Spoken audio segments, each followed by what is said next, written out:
Price lord. Hallelujah. ನನ್ನ ಒಡೆಯನು ರಕ್ಷಕನು ವಿಮೋಚಕನು ಅತಿ ಬೇಗನೆ ಬರಲಿರುವ ಮೊದಲಿಂಗನಾದ ಯೇಸು ಕ್ರಿಸ್ತನ ನಾಮದಲ್ಲಿ ಬಂದಿರುವಂಥ ಪ್ರತಿಯೊಬ್ಬರು ಕೂಡ ವಂದನೆಗಳು ರೀ. ದೇವರು ನಿಮ್ಮನ್ನು ಅತ್ಯಧಿಕವಾಗಿ ಆಶೀರ್ವಾದ ಮಾಡಲಿ. ಈ ಸಮಯದಲ್ಲಿ ನಾವು ಬಲಗೈಯನ್ನು ಮೇಲೆ ಕೆತ್ತೋಣ, ಈ ವಾಕ್ಯವನ್ನು ಅರಿಕೆ ಮಾಡೋಣ ರೀ. ಯೆಹೋವನು ಒಳ್ಳೆಯವನು, ಆತನ ಕೃಪೆಯು ಶಾಶ್ವತವಾಗಿರುವುದು. ಯೆಹೋವನು ಒಳ್ಳೆಯವನು, ಆತನ ಕೃಪೆಯು ಶಾಶ್ವತವಾಗಿರುವುದು. ಯೆಹೋವನು ಒಳ್ಳೆಯವನು, ಆತನ ಕೃಪೆಯು ಶಾಶ್ವತವಾಗಿರುವುದು. ಆಮೇನ್, ಆಮೇನ್, ಆಮೇನ್. ಹಲ್ಲೆಲೂಯಾ. ಓದು ದಿವಸ ನಾವು ಧ್ಯಾನ ಮಾಡಿದಂಥ ವಾಕ್ಯ ಯಾವುದಾಗಿತ್ತು? ನಿನ್ನೆ ದಿನ ಅಂಶ ಏನಾಗಿತ್ತು? ಬೂದಿ. ಬೂದಿ ಅಂದರೆ ಏನೇನು ಅರ್ಥ ಎಂಬುದಾಗಿ ನಾವು ನೋಡಿದ್ದೇವೆ. ಮೊದಲನೇದಾಗಿ ಬೂದಿ ಅಂದರೆ ಏನರ್ಥ ರೀ? ಪಶ್ಚಾತ್ತಾಪ. ನಿನೇವೆ ಪಟ್ಟಣದ ಜನರು ಏನು ಮಾಡಿದರು? ಪಶ್ಚಾತ್ತಾಪ ಪಟ್ಟರು. ಎರಡನೇದಾಗಿ ಬೂದಿ ಅಂದರೆ ತನ್ನನ್ನು ತಾನು ತಗ್ಗಿಸಿಕೊಳ್ಳುವಿಕೆ. ಹಲ್ಲೆಲೂಯಾ. ಮೂರನೇದಾಗಿ ಬೂದಿ ಅಂದರೆ ಏನರ್ಥ? ವಿಶ್ವಾಸದ ಪರೀಕ್ಷೆ. ಹಲ್ಲೆಲೂಯಾ. ನಾಲ್ಕನೇದಾಗಿ ಬೂದಿ ಅಂದರೆ ಏನರ್ಥ? ಮರೆತು ಬಿಟ್ಟಿವ್ರಿ ಅಂತೀರ? ಮರೆತು ಬಿಟ್ರಿ ಎಲ್ಲ? ನೀವು ಬಂದಿಲ್ಲ. ಹೌದು, ನೀವು ಬಂದಿಲ್ಲಲ್ರಿ. Hallelujah, hallelujah. Praise lord. ನಾವು ನೋಡಿದ್ವಿ, ನಿನೇವೆ ಪಟ್ಟಣದ ಜನರು ಪಶ್ಚಾತ್ತಾಪ ಪಟ್ಟರು. ಮತ್ತು ಅಬ್ರಹಾಮ ತನ್ನನ್ನು ತಾನು ತಗ್ಗಿಸಿಕೊಂಡ. ಅದೇ ರೀತಿಯಾಗಿ ಯೋಬನಿಗೆ ಏನಾಯಿತು? ಪರೀಕ್ಷೆ ಎನ್ನುವಂಥದ್ದು ಜರುಗಿಸಲ್ಪಡ್ತು. ಹಲ್ಲೆಲೂಯಾ. ಇನ್ನೊಂದು ಕಡೆ ನೋಡ್ತೀವಿ ನಾವು, ಬೂದಿ ಎನ್ನುವಂಥದ್ದು ನಮ್ಮ ನಂಬಿಕೆ ಎನ್ನುವಂಥದ್ದು ಏನಾಗಿದೆ? ಪರೀಕ್ಷೆ ಮಾಡಿಕೊಳ್ಳುವಂಥದ್ದಾಗಿದೆ. ಮೊದಲನೇ ಪೇತ್ರನ ಪತ್ರಿಕೆಯಲ್ಲಿ ನಾವು ಅದರ ಕುರಿತಾಗಿ ನೋಡ್ತಾ ಇರ್ತೀವಿ. ಹಲ್ಲೆಲೂಯಾ. Praise the Lord. ಎಲ್ಲ ಅಂಶಗಳನ್ನು ನಾವು ನಿನ್ನೆ ಧ್ಯಾನ ಮಾಡಿದಂಥವರು ಆಗಿದ್ವಿ. ಬೂದಿ ಎನ್ನುವಂಥದ್ದು ಕಣ್ಣೀರಿಗೆ ಮತ್ತು ದುಃಖಕ್ಕೆ ಕೂಡ ಕಾರಣ ಎಂಬುದಾಗಿ ದಾವೀದನ ಮಗ ಮತ್ತು ಮಗಳು ತಪ್ಪಾದ ಕಾರ್ಯ ಮಾಡಿದ ಕಾರಣಕ್ಕಾಗಿ ತಾಮಾರಳು ಏನು ಮಾಡ್ತಾ ಇದ್ಲು? ತನ್ನ ರಾಜವಸ್ತ್ರಗಳನ್ನು, ರಾಣಿ ವಸ್ತ್ರಗಳನ್ನು ತೆಗೆದಿಟ್ಟು ಅದರ ಮೇಲೆ ಬೂದಿಯನ್ನು ಹಾಕಿಕೊಂಡ್ಲು ಎಂಬುದಾಗಿ. ಹಲ್ಲೆಲೂಯಾ. ಸ್ವಂತ ಅಣ್ಣನೇ ತಂಗಿಯನ್ನು ಏನು ಮಾಡಿದಾರೆ? ತಪ್ಪಾದ ರೀತಿಯಲ್ಲಿ ನಡೆಸಿಕೊಂಡ ಕಾರಣಕ್ಕಾಗಿ, ಮೋಹಿಸಿದ ಕಾರಣಕ್ಕಾಗಿ ಆಕೆಯ ಜೀವಿತ ಎಲ್ಲ ಹಾಳಾಗಿ ಹೋಯಿತು. ದಾವೀದನು ತನ್ನ ಅಂತ್ಯಕಾಲದಲ್ಲಿ ಬಹಳ ನೋವನ್ನು ಅನುಭವಿಸಬೇಕಾಯಿತು. ಅದರ ಸಲುವಾಗಿ ಯೇಸು ಸ್ವಾಮಿ ಅವರು ಹೇಳಿದ್ರು ಏನಂತೇಳಿ? ನೀವು ನನಗೋಸ್ಕರವಾಗಿ ಅಳಬೇಡ್ರಿ, ನಿಮಗೋಸ್ಕರವಾಗಿಯೂ ನಿಮ್ಮ ಮಕ್ಕಳಿಗೋಸ್ಕರವಾಗಿ ನೀವು ಅಳುವವರಾಗಿರ್ರಿ ಅಂತೇಳಿ. ಹಲ್ಲೆಲೂಯಾ. Praise Lord. ಎಲ್ಲ ಅಂಶಗಳನ್ನು ನಾವು ದಿವಸ ನಾವು ನೋಡಿದಂಥವರಾಗಿದ್ದೇವೆ. ಇವತ್ತಿನ ದಿನ ಯೇಸು ಕ್ರಿಸ್ತನ ಈ ಲೋಕಕ್ಕೆ ಬಂದಿರತಕ್ಕಂಥ ಉದ್ದೇಶಗಳಲ್ಲಿ ಒಂದು ಉದ್ದೇಶವನ್ನು ನಾವು ನೋಡೋಣ. ಯೆಶಾಯನ ಪ್ರವಾದನೆ ಗ್ರಂಥ 53ನೇ ಅಧ್ಯಾಯ. ಯೆಶಾಯನ ಪ್ರವಾದನೆ ಗ್ರಂಥ 53ನೇ ಅಧ್ಯಾಯ 8ರಿಂದ 11 ವಚನಗಳನ್ನು ಓದಿಕೊಳ್ಳೋಣ.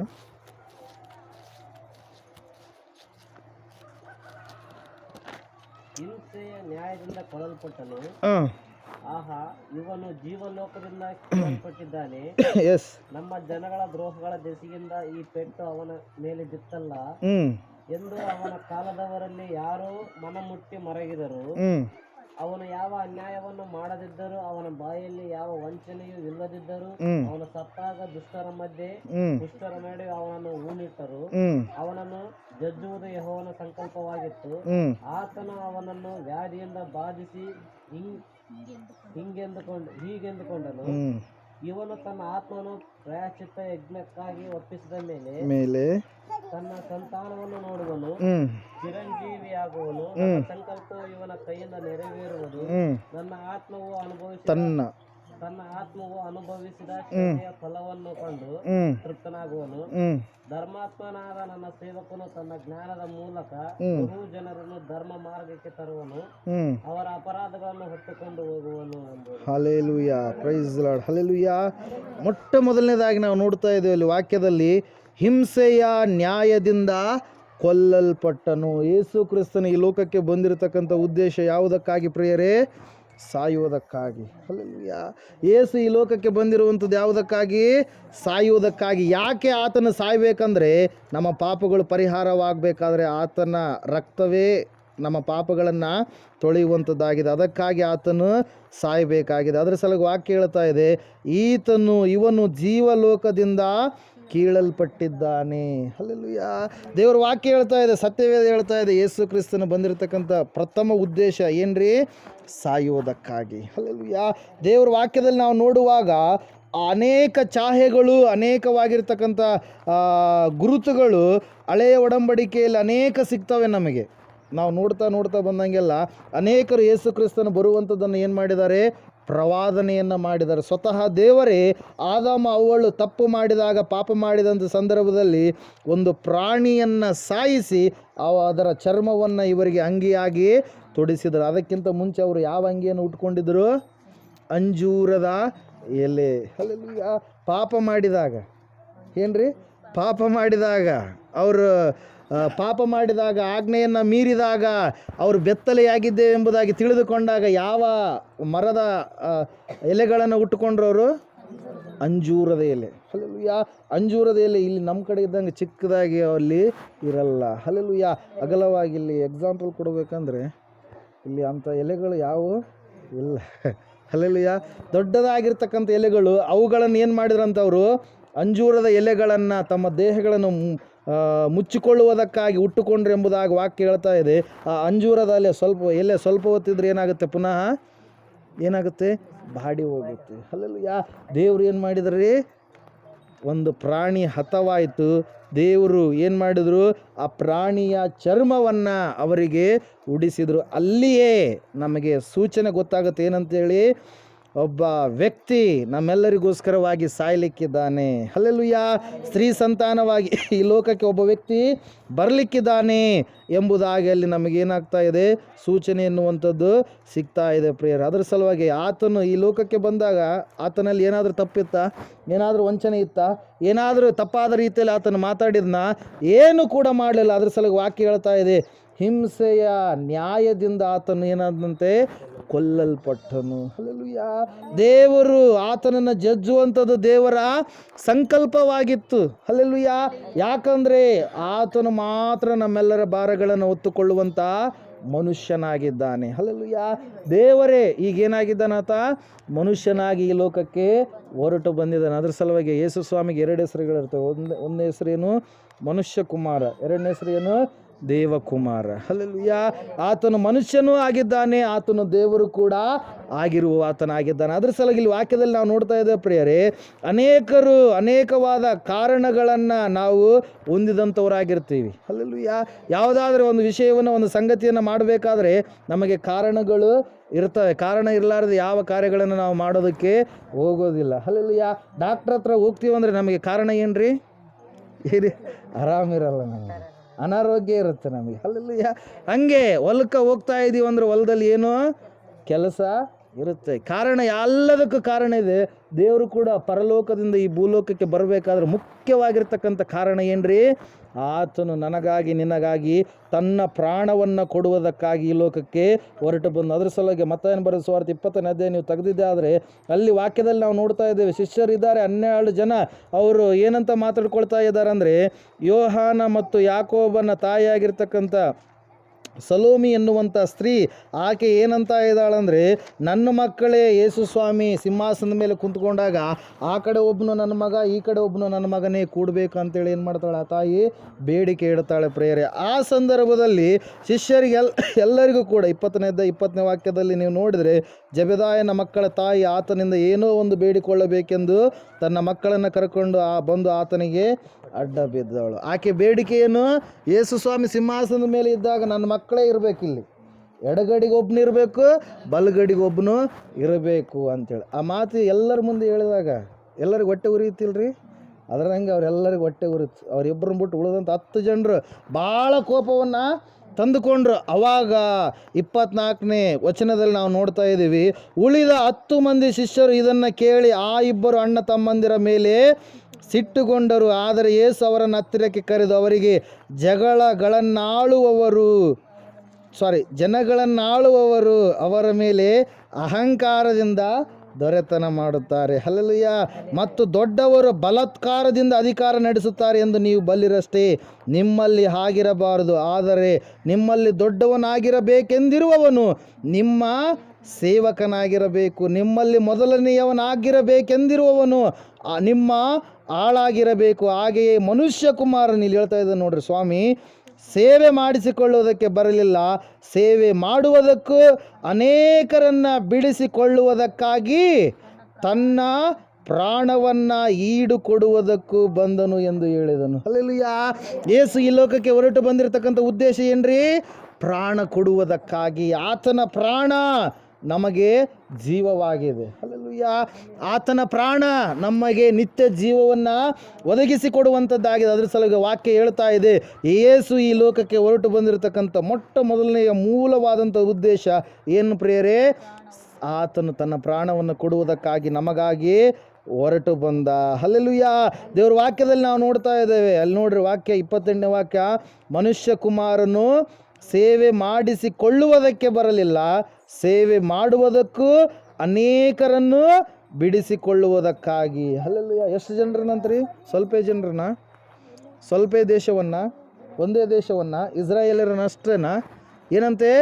ಎಲ್ಲರನ್ನ, ಅನೇಕರನ್ನು ಬಿಡಿಸಿಕೊಳ್ಳುವುದಕ್ಕಾಗಿ ಆತನ ಏನು ಮಾಡಿದ್ದಾನೆ?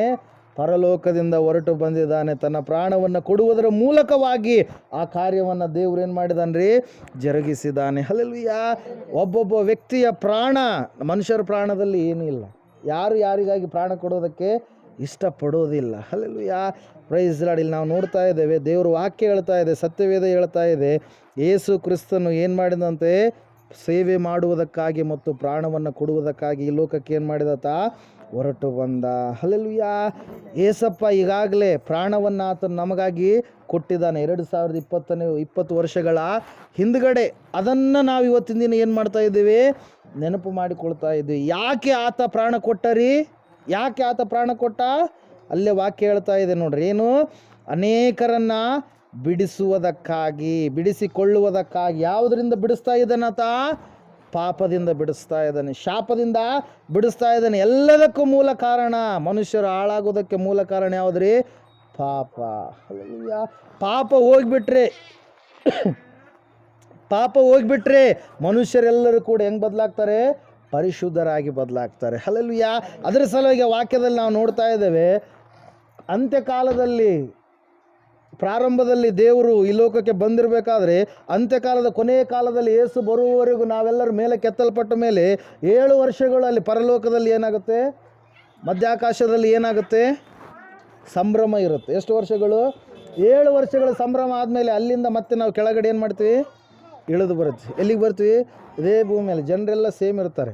ಆದರೆ ಆ 1000 ವರ್ಷಗಳು, 7 ವರ್ಷಗಳು ನಾವು ಯಾವಾಗ 7 ವರ್ಷ ಆದಮೇಲೆ ಕೆಳಗಡೆ ಇಳಿದು ಬರ್ತೀವೋ ಅವಾಗ ದೇವ್ರು ಏನು ಮಾಡ್ತಾನೆ? ಸೈತಾನನನ್ನು 1000 ವರ್ಷಗಳವರೆಗೆ ಏನು ಮಾಡ್ತಾನೆ? ಪಾತಾಳದಲ್ಲಿ ಬೀಗ ಹಾಕಿ ಬಂಧಿಸಿಡ್ತಾನೆ. ಎಷ್ಟು ವರ್ಷಗಳು ರೀ?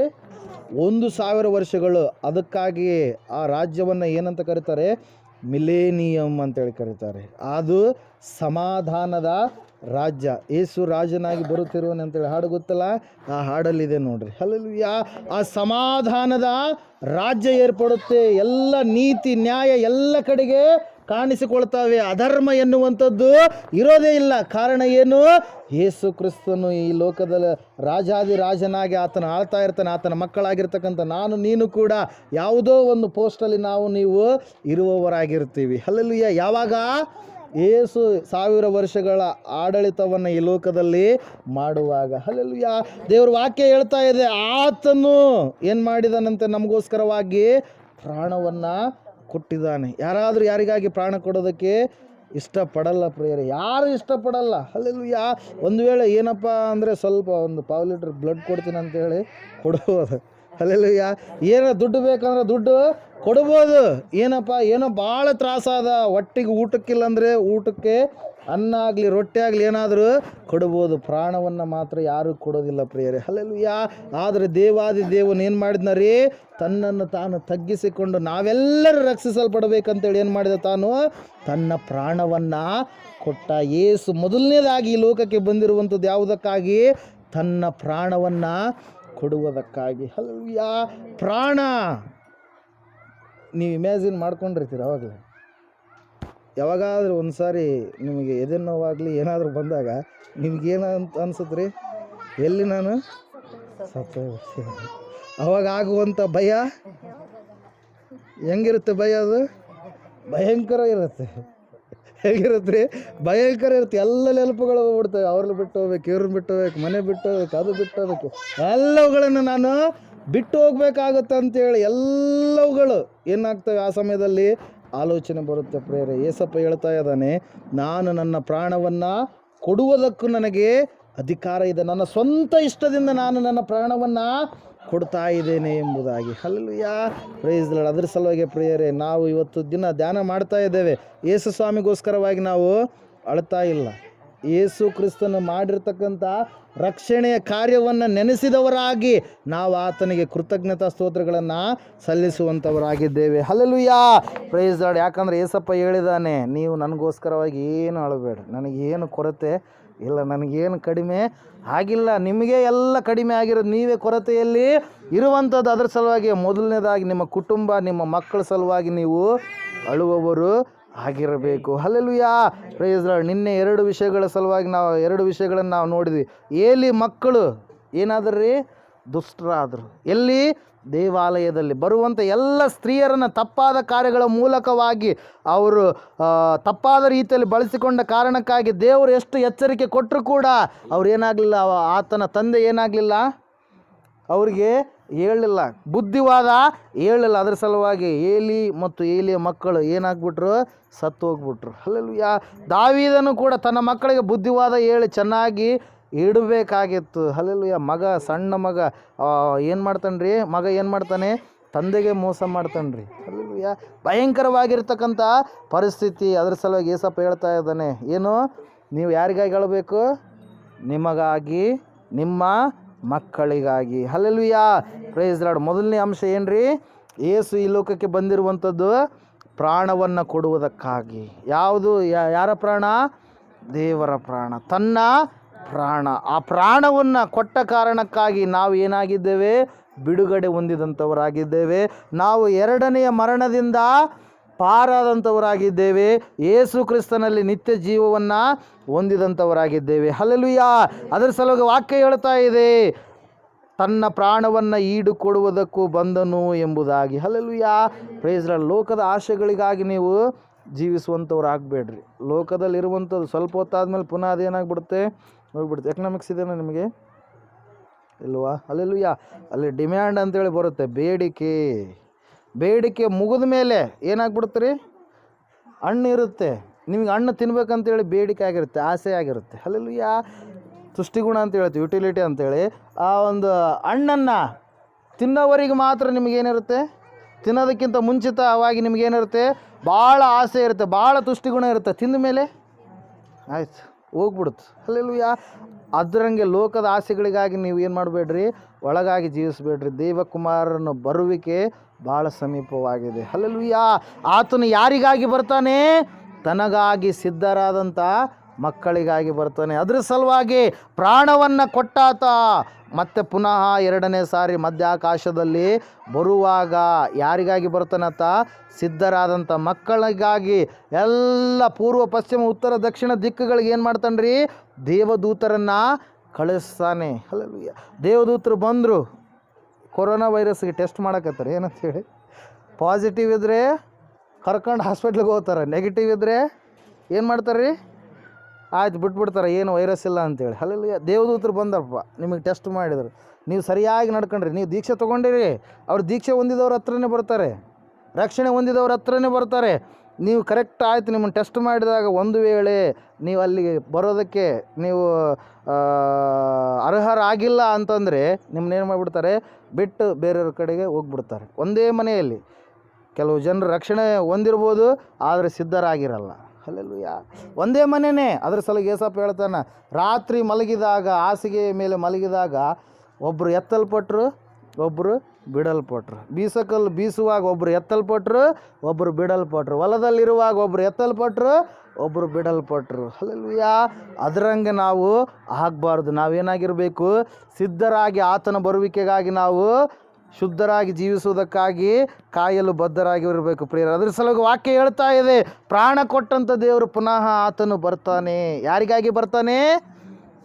ಸಿದ್ಧರಾದಂಥವರಿಗಾಗಿ. ಅದರ ಸಲುವಾಗಿ 10 ಜನ ಕನ್ನಿಕೆಯರು ನೀವು ಕೇಳಿದ್ದೀರಿ. ಅನೇಕ ಸಾರಿ ಕೇಳಿದಿರಿ. 5 ಜನ ಸಿದ್ಧರಾಗಿರಲಿಲ್ಲ, ಆದರೂ ಅವರು ಕನ್ಯೆಯರೇ. ಹಲ್ಲೆಲೂಯಾ. ಕನ್ಯೆ ಅಂದರೆ ಯಾವುದಕ್ಕೆ ಸಾದೃಶ್ಯ?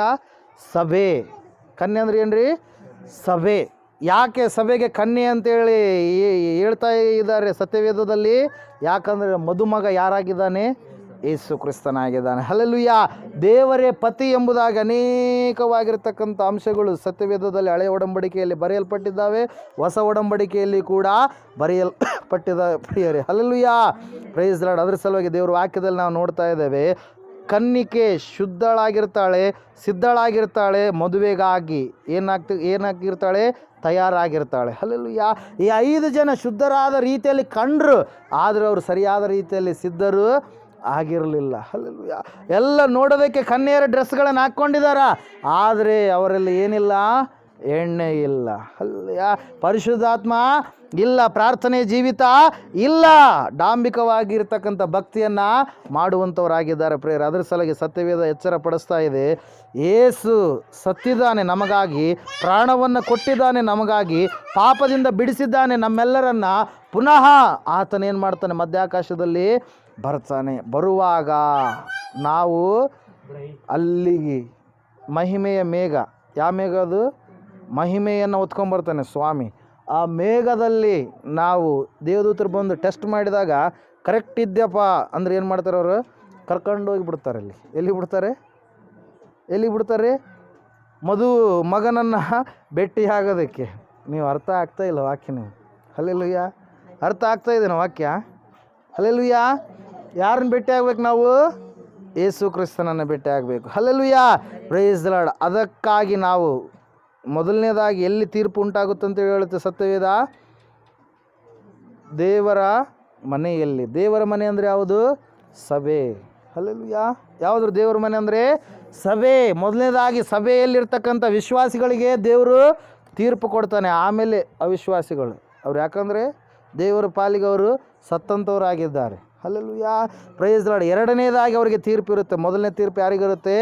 ದೇವರ ಮಕ್ಕಳಾದಂಥ ನನಗೂ ನಿನಗೂ ಇರುತ್ತೆ. ಹಲ್ಲೆಲೂಯಾ. ಅದರ ಸಲುವಾಗಿ ವಾಕ್ಯ ಹೇಳ್ತಾ ಇದೆ, ಆವತ್ತು ದೇವದೂತರು ಬಂದಾಗ ನೀನು ಆತನು ಸತ್ತಿದ್ದಾನೆ, ನಮಗಾಗಿ ಪುನಃ ಜೀವದಿಂದ ಮೇಲಕ್ಕೆ ಎದ್ದಿದ್ದಾನೆ ಎಂಬುದಾಗಿ ನೀನು ನಂಬಿ ರಕ್ಷಣೆ ಹೊಂದಿದೀಯ, ಆದರೆ ನೀನು ಸರಿಯಾದ ರೀತಿಯಲ್ಲಿ ನಡ್ಕೊಳ್ಳಿಲ್ಲ ಅಂದರೆ ಏನಾಗ್ತೀಯ? ನೀನು ಬಿಡಲ್ಪಡ್ತೀಯ. ಹಲ್ಲೆಲೂಯಾ. Praise the Lord. ಒಂದು ಸಾರಿ ವಾಕ್ಯ ಹೋದ್ರೆ ಯಾಕೋಬನ ಪತ್ರಿಕೆ, ನಿಮಿಷ, ಕೊನೆಯದಾಗಿ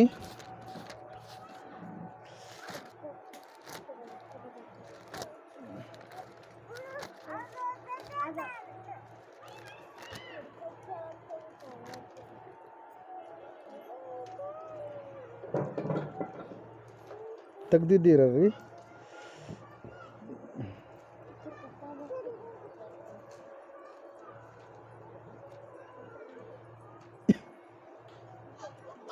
ಒಂಬತ್ತನೇ ವಾಕ್ಯ ಓದ್ತೀರ? 5ನೇ ಅಧ್ಯಾಯ.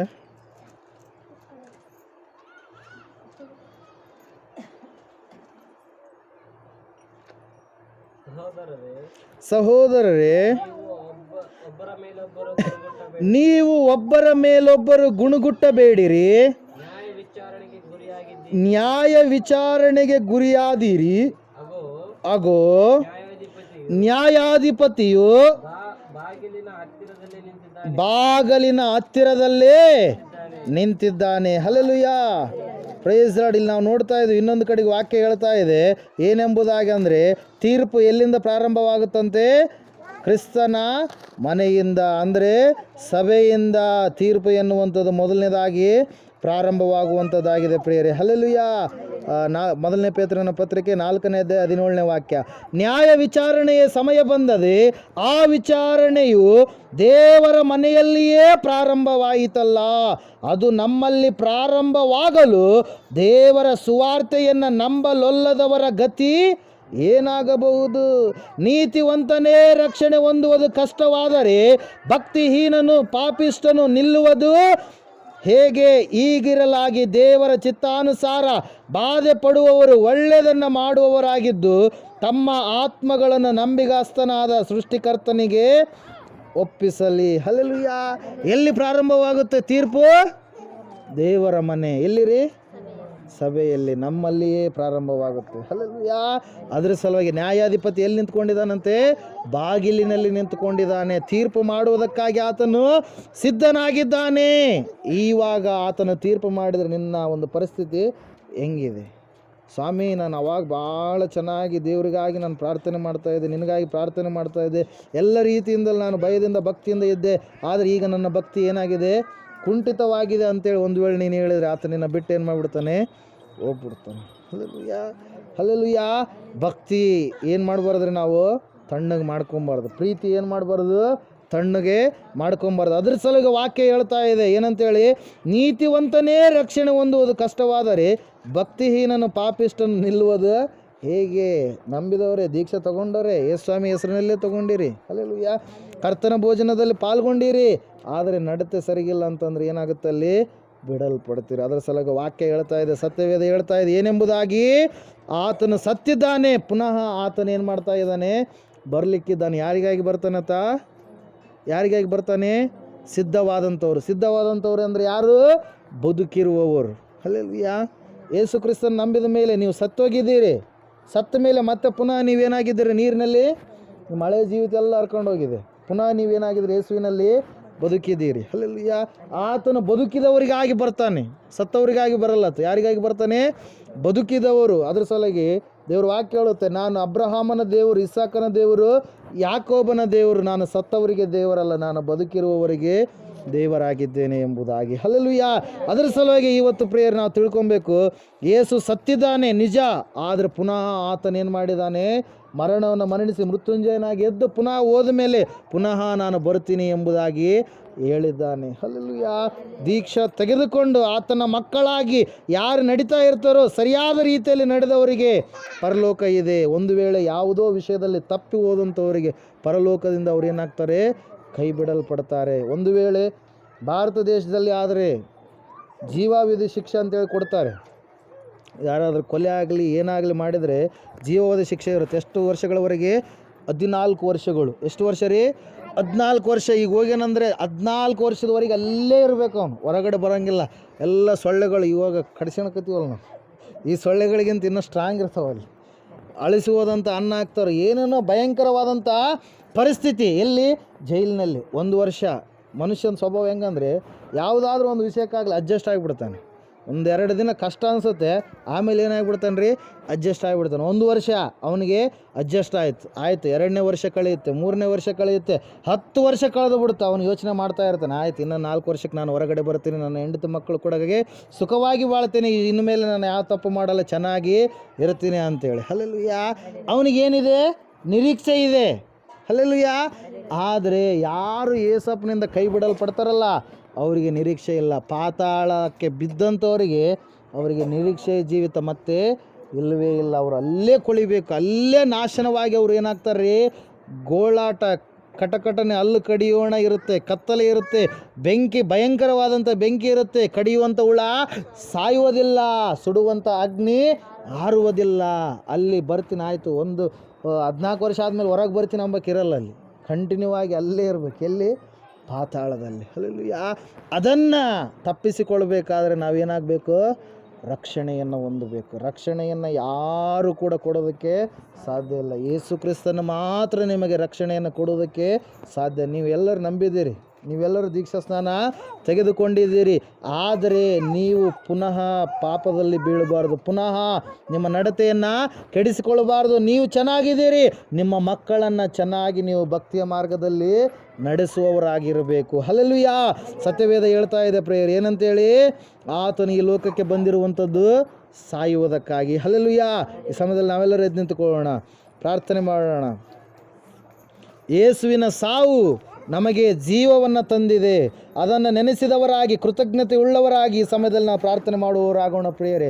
ಒಂದು ವೇಳೆ ಆತನು ಬಾರದೇ ಇದ್ದಿದ್ರೆ ಪಾತಾಳದಲ್ಲಿ ಯುಗಗಳು ನಾವು ಸಾಯಬೇಕಾಗ್ತಿತ್ತು, ಕೊರಗಬೇಕಾಗ್ತಿತ್ತು, ಭಯಂಕರವಾದ ಯಾತನೆಯನ್ನು ಅನುಭವಿಸಬೇಕಾಗ್ತಿತ್ತು. ಆದರೆ ವಾಕ್ಯ ಹೇಳ್ತಾ ಇದೆ, ಯೇಸು ಬಂದೇ ಬಿಟ್ಟ, ಯೇಸು ಬಂದನು, ಯೇಸು ಸತ್ತನು, ಯೇಸು ನಮಗಾಗಿ ಮರಣವನ್ನು ಮರಣಿಸಿ ಮೃತ್ಯುಂಜಯನಾಗಿ ಎದ್ದು ಒಂದು ನಿರೀಕ್ಷೆಯನ್ನು ನೀವು ಮರಣ ಹೊಂದುತ್ತೀರಿ, ಆದರೆ 2ನೇ ಮರಣ ನಿಮಗೆ ಬರೋದಿಲ್ಲ ಎಂಬುದಾಗಿ ಆತನು ಹೇಳಿದ್ದಾನೆ. ನಮ್ಮ ಆತ್ಮವನ್ನು ಆತನು ಪರದೇಶಿನಲ್ಲಿ ಇರಿಸ್ತಾನೆ ಎಂಬುದಾಗಿ ಸತ್ಯವೇದದಲ್ಲಿ ನಾವು ನೋಡ್ತಾ ಇದ್ದೇವೆ. ಧನವಂತನು ಮತ್ತು ಲಾಜರನ ಒಂದು ದೃಷ್ಟಾಂತದ ಮೂಲಕವಾಗಿ ಪ್ರಿಯರೇ, ಈ ಸಮಯದಲ್ಲಿ ನಿನ್ನ ಜೀವಿತ ಹೆಂಗಿದೆ ಒಂದು ಸಾರಿ ಪರೀಕ್ಷೆ ಮಾಡ್ಕೊ. ನಿನ್ನ ಜೀವಿತ ಹೆಂಗಿದೆ? ಏಸು ಸತ್ತಿದ್ದಾನೆ, ಏಸು ಪುನಃ ಬರಲಿಕ್ಕಿದ್ದಾನೆ. ಆತನು ಬರುವುದರ ಒಳಗಡೆಯಾಗಿ ನೀನು ಸಿದ್ಧರಾಗ್ತೀಯಾ? ಇಲ್ಲ, ಇನ್ನೊಂದು ದಿನ ಆದ್ರೆ ಆಯಿತು, ಮತ್ತೊಂದು ದಿನ ಸಿದ್ಧವಾದ್ರೆ ಆಯಿತು ಅಂತೇಳಿ ಒಂದು ವೇಳೆ ನೀನು ತಡ ಮಾಡಿದರೆ ನಿನ್ನ ಮುಂದಿನ ಭವಿಷ್ಯ ಏನಾಗುತ್ತೋ ಗೊತ್ತಾಗಲ್ಲ. ಪ್ರಿಯಳೇ, ಒಂದು ಸಾರಿ ಆಲೋಚನೆ ಮಾಡು. ನಾಳೆಯ ದಿವಸ ದೀಕ್ಷಾ ಸ್ನಾನ ಕಾರ್ಯಕ್ರಮ ಇದೆ. ಒಂದು ವೇಳೆ ಇನ್ನೂ ಯಾರಾದರೂ ನೀವು ತೆಗೆದುಕೊಳ್ಳಾರದವರು ಇದ್ದರೆ, ರಕ್ಷಣೆ ಮಾರ್ಗದಲ್ಲಿ ನಾನೂ ಕೂಡ ಜೀವಿಸಬೇಕು ಎನ್ನುವಂಥ ಒಂದು ಆಸೆ, ಅಪೇಕ್ಷೆ, ನಾನು ನನ್ನ ಕರ್ತನನ್ನು ಹೊಂದಿಕೊಂಡವನಾಗಿ ಇರಬೇಕೆನ್ನುವಂಥ ಒಂದು ಆಸೆ ಇದ್ದರೆ ನೀವು ಕೂಡ ದೇವರ ಮಕ್ಕಳಾಗ್ಬೋದು. ಆ ಒಂದು ಪರಲೋಕವನ್ನು ನೀವು ಕೂಡ ಸಂಪಾದನೆ ಮಾಡಿಕೊಳ್ಬೋದು. ಅದು ಬಹಳ ಸುಲಭ. ಯೇಸುವನ್ನು ನಂಬಿರಿ, ನಿತ್ಯ ಜೀವವನ್ನು ಹೊಂದಿರಿ. ಹಲ್ಲೆಲೂಯಾ. ಸಮಯದಲ್ಲಿ ಪ್ರಾರ್ಥನೆ ಮಾಡಿಕೊಳ್ಳೋಣ. ಮಹೋನ್ನತನಾದ ದೇವರೇ, ಮಹಾಪರಿಶುದ್ಧನಾದ ದೇವರೇ, ನಿನಗೆ ಸ್ತೋತ್ರಗಳು ಸ್ವಾಮಿ. ನಾವು ಯಾರು ನಾಶವಾಗಬಾರದು ಎಂಬುದಕ್ಕಾಗಿ ಈ ಲೋಕಕ್ಕೆ ಸ್ವಾಮಿ ನೀನು ಬಂದಿದ್ದೀಯಪ್ಪ ಸ್ವಾಮಿ. 30 ವರ್ಷಗಳವರೆಗೆ ನೀನು ಲೋಕದಲ್ಲಿ ಇದ್ದು ತಂದೆ ತಾಯಿಗಳಿಗೆ ವಿಧೇಯನಾಗಿ ಜೀವಿಸಿ ಅವರು ಹೇಳಿದ ಎಲ್ಲ ಕೆಲಸ ಕಾರ್ಯಗಳನ್ನು ಮಾಡಿ ಅವರಿಗೆ ಮೆಚ್ಚುಗೆಯಾದ ರೀತಿಯಲ್ಲಿ ನೀನು ನಡೆದಿದ್ದೀಯ ಸ್ವಾಮಿ. ಭಕ್ತಿಯ ಜೀವಿತವನ್ನು ನೀನು ಮಾಡಿದ್ದೀಯ ಸ್ವಾಮಿ. 12 ವರ್ಷದಲ್ಲಿಯೇ ಎಲ್ಲ ಜ್ಞಾನವನ್ನು ಸಂಪಾದನೆ ಮಾಡಿಕೊಂಡಿದ್ದೀಯಪ್ಪ. ನಿನಗೆ ಸ್ತೋತ್ರಗಳನ್ನು ಸಲ್ಲಿಸ್ತಾ ಇದ್ದೇವೆ. ಹೌದು ಸ್ವಾಮಿ, 3.5 ವರ್ಷಗಳ ಕಾಲ ಸ್ವಾಮಿ ನಿನ್ನ ಕಾಲು ನಿಲ್ಲಲಿಲ್ಲ. ನೀನು ಸ್ವಾಮಿ ಅನೇಕವಾಗಿರ್ತಕ್ಕಂಥ ಗ್ರಾಮಗಳಿಗೂ ಹಳ್ಳಿಗಳಿಗೂ ನಡೆದಿದ್ದೀಯ.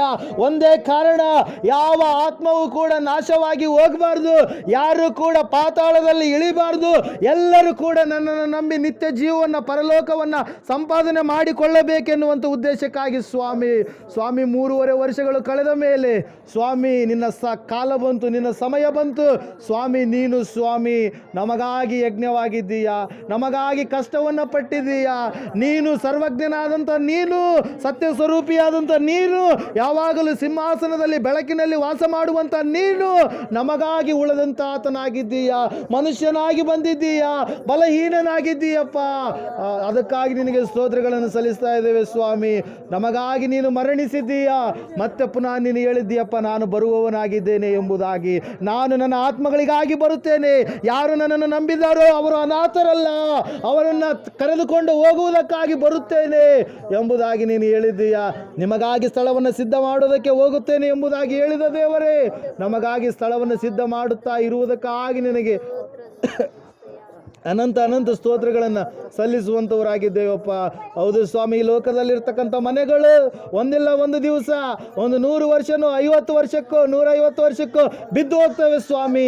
ಆದರೆ ಆ ಸ್ಥಿರವುಳ್ಳ ಬುನಾದಿ ಉಳ್ಳ ಪಟ್ಟಣ ಎಂದಿಗೂ ಕದಲಲಾರದು, ಎಂದಿಗೂ ಬೀಳಲಾರದು, ಎಂದಿಗೂ ಜಡಿಯಲಾರದು ಎಂಬುದಾಗಿ ನಾವು ನೋಡ್ತಾ ಇದ್ದೇವೆ ಸ್ವಾಮಿ.